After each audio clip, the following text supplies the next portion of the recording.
Now, the final area is about your outreach plan. And even though the first three pieces were about your content, I would say that this last one is probably as important as all three of those. So when you think about your content versus your promotion, you probably want to be spending about 50% of your time on content and 50% of your time on promotion. So it actually is a very important piece of your campaign preparations and needs to start very early, not after you go live, because a lot of a campaign success you put in place via your planning for outreach starting far ahead of time.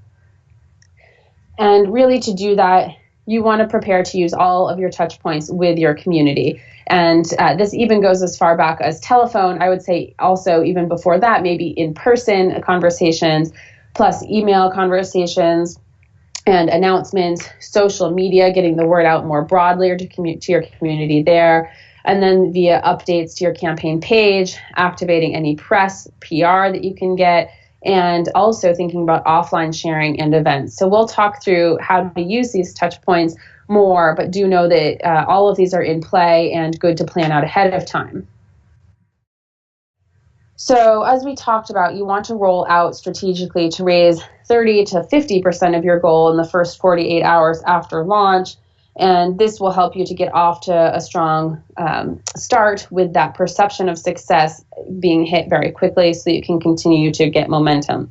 And in order to do this, there are a few things you can do ahead of time. You actually want to talk to your closest community in the weeks ahead of a campaign. We find that most of our campaigners will talk to their sort of higher potential major donors one-on-one ahead of time in the weeks before their launch, asking them to pre-commit to those big donations. Now, it's great to get a few big donations right away. You also might save a few big donations to use once your campaign is live, because the campaign will naturally get momentum at its launch, but you also need to work to have momentum in the middle of a campaign. So having a major donor who offers what we call an incentive gift can be great to roll out midway through your fundraiser. For example, asking somebody to donate $5,000 to a campaign with a $25,000 goal once you're at your second week. And then you can make an announcement like, our great donor X has offered to give $5,000 if we raise $5,000 by the end of this week. Help us to raise this $5,000 so we can unlock this $5,000 gift. So that kind of messaging is very powerful and something that is good to have if you can line it up ahead of time, or not. If you line it up while you're live, that's great too, but if you can do it ahead, all the better.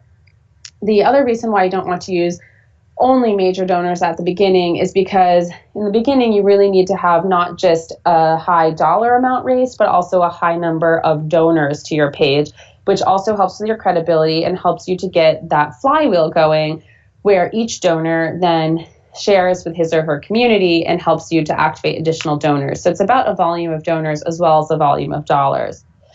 Then, once you've talked to those major donors, emailing your community who you know and telling them that you're going to go live is a great thing to do about a week ahead of time. So you may let people know you have this exciting initiative coming.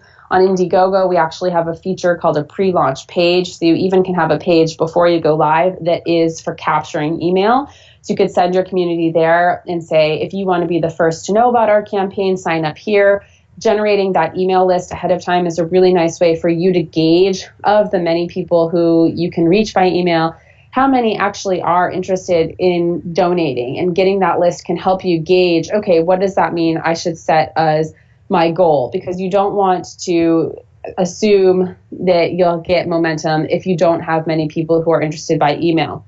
Since we find email is the most powerful, most valuable form of communication that converts best into backers. And even via an email list, we find about a 5% conversion, meaning that of the people on your email list, the percent of those who actually open the email, click through the email to your page, click on a perk, and give a gift is about 5%. So you want to keep that in mind when setting your goals and think through, what does that mean I need in terms of emails before I launch so that I can hit my goals?